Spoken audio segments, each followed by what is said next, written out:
చుట్టూ నీలి సముద్రం అయినా ఎందుకో భయం. అందమైన సముద్రమే ప్రమాదభరితంగా తయారైంది. ఏ ఏటికాయేడు సముద్రం అంతకంతకు ముందుకు వస్తూ కలవరపెడుతోంది.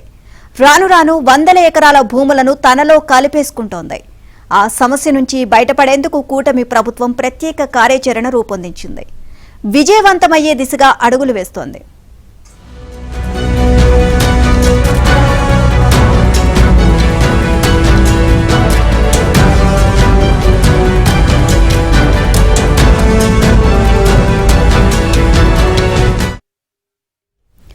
ఉప్పాడ పేరు చెబితేనే ఇప్పుడు సముద్ర కోత గుర్తుకు వస్తుంది. ఏకంగా 1360 ఎకరాల భూమి సముద్రంలో కలిసిపోయిందంటే కోత ఎంత తీవ్రంగా ఉందో అర్థం చేసుకోవచ్చు. గత ఎన్నికల సమయంలో కోత నివారణ చర్యలు చేపడతామని చంద్రబాబు, పవన్ కళ్యాణ్ మత్స్యకారులకు హామీ ఇచ్చారు. దాన్ని నెరవేరుస్తూ కేంద్రం ద్వారా నిధులను కూటమి ప్రభుత్వం సాధించింది. ఉప్పాడ సమస్య పరిష్కార మార్గాలపై ఏబిఎన్ స్పాట్లైట్.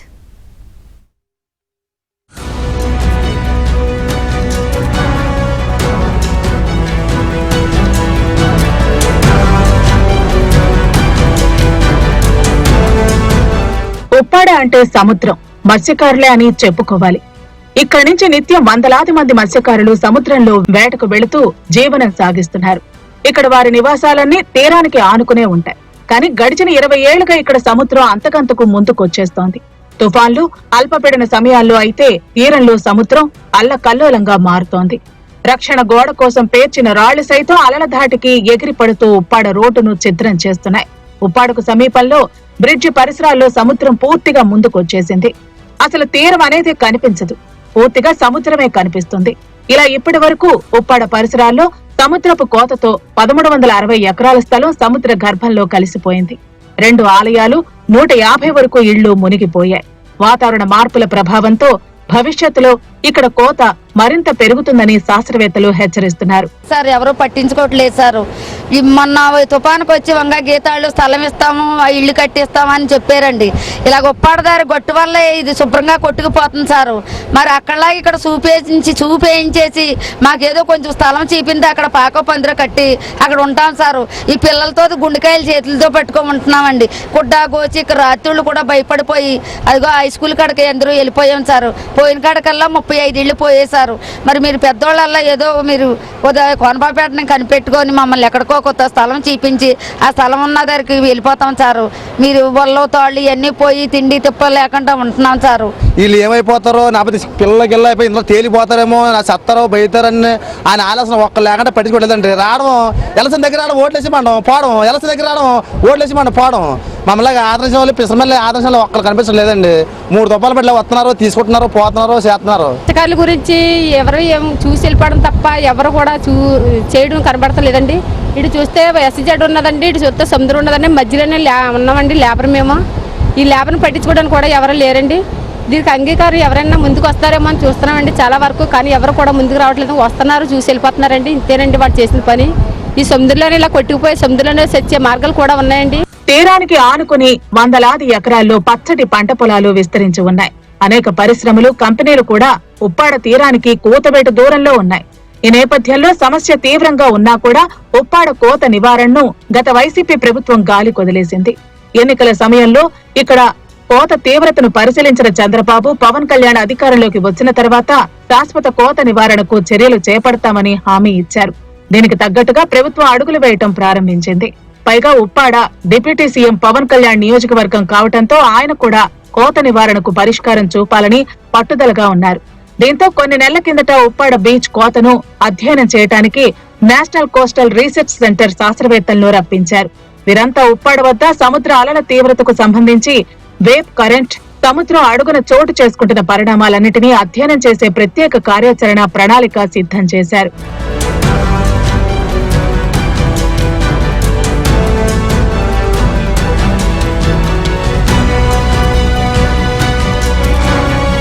ఉప్పాడ వద్ద దక్షిణం, ఉత్తర దిశల్లో ఎలాంటి చర్యలు చేపట్టాలో శాస్త్రవేత్తలు డ్రాఫ్ట్ రూపొందించారు.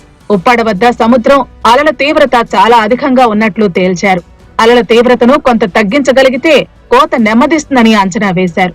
ఇందుకోసం ఉప్పాడ వద్ద తీరం నుంచి 170 మీటర్ల లోపు సముద్రంలో అత్యంత బలంగా కాంక్రీట్ తో నిలువున గోడ నిర్మించాలని ప్రతిపాదించారు. దీనికి టెట్రా ప్యాడ్లు కూడా కలపనున్నారు. టెట్రా ప్యాడ్లు 3 కాళ్ల ఆకారంలో కాంక్రీట్ దిమ్మల్లా చాలా బలంగా ఉంటాయి. వీటిని కాంక్రీట్ గోడపై అమర్చుతారు. ఆ పైన మళ్లీ భారీ రాళ్లు పేర్చుతారు. దీనివలన ఉప్పాడ వైపు అలల తీవ్రత దాదాపుగా తగ్గుతుంది.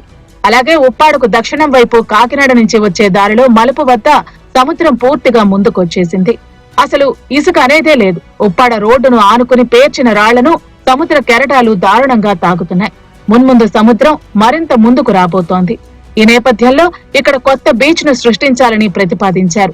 సముద్రంలో డ్రెడ్జింగ్ చేసిన ఇసుకను ఇక్కడ పోస్తే సరిపోతుందని తేల్చారు. ఇందుకోసం మొత్తం 323 కోట్లు ఖర్చవుతుందని ప్రతిపాదించారు.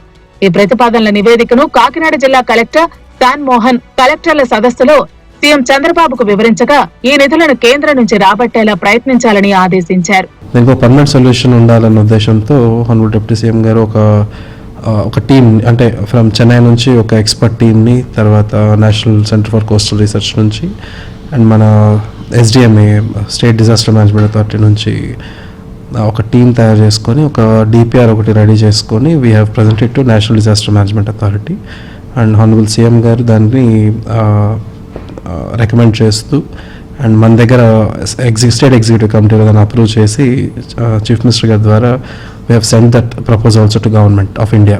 సో దాన్ని లాస్ట్ స్టేజ్, అంటే మనం we have cleared 2-3 rounds of selection process. ఇప్పుడు లాస్ట్ స్టేజ్లో గవర్నమెంట్ ఆఫ్ ఇండియాకి ప్రజెంటేషన్ ఒకటి ఈ నెలాఖరున షెడ్యూల్ చేయడం జరిగింది. అండ్ అది ఆ వేవ్స్ని తట్టుకునే స్ట్రెంగ్త్ వచ్చేటట్టు టెట్రాపాడ్స్, తర్వాత కొన్ని చోట్ల గ్రాయిన్స్ అని కొంచెం బీచ్ తయారయ్యేటట్లు, సో దట్ ఇంకా తర్వాత అక్కడ ఫిషర్మెన్కి వీళ్ళకి ఉపయోగపడేటట్లు ప్లాన్ చేసుకున్నాం. రాష్ట్ర ప్రభుత్వం కూడా దఫదఫాలుగా మాట్లాడటంతో నిధులు ఇవ్వటానికి కేంద్రం అంగీకరించింది. ఇదే విషయాన్ని పవన్ కళ్యాణ్ ఇటీవల ఎక్స్ వేదికగా ప్రకటించారు. దీంతో ఏళ్ల తరబడి ఉప్పాడ సముద్ర కోత సమస్యకు ఎట్టకేలకు కూటమి ప్రభుత్వం ద్వారా పరిష్కారం లభించబోతోంది.